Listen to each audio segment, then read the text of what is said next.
Alright, well, I'm trying to upload the last take to Google Video, so we'll see how it looks.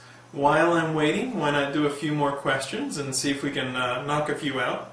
I'm realizing that with this video camera that I've got, I can do about 8 minutes worth of video before I get to 100 megabytes, and then I have to use the client uploader, so I'll probably break it into chunks of 5 to 8 minutes each.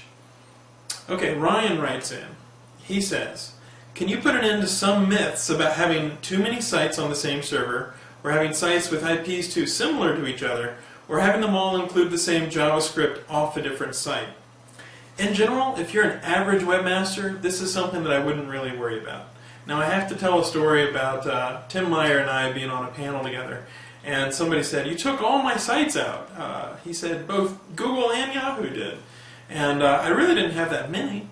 And so Tim Meyer thought to ask, well, how many sites did you have? And the guy looked a little sheepish for about a minute, and they said, well, I had about 2,000 sites.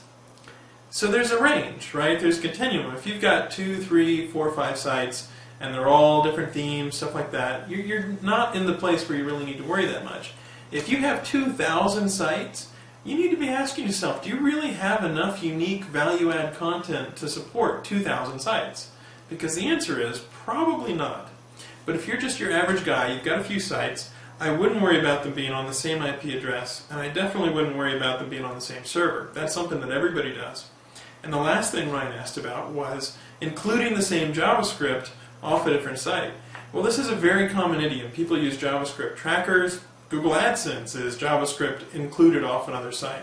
So this is something that a lot of sites do on the web. I wouldn't necessarily worry about it at all. Now, again, if you have 5,000 sites and you're including the JavaScript that does the sneaky redirect, then you do need to worry. But if it's just a few sites or you're doing something entirely logical with your JavaScript, I wouldn't worry at all.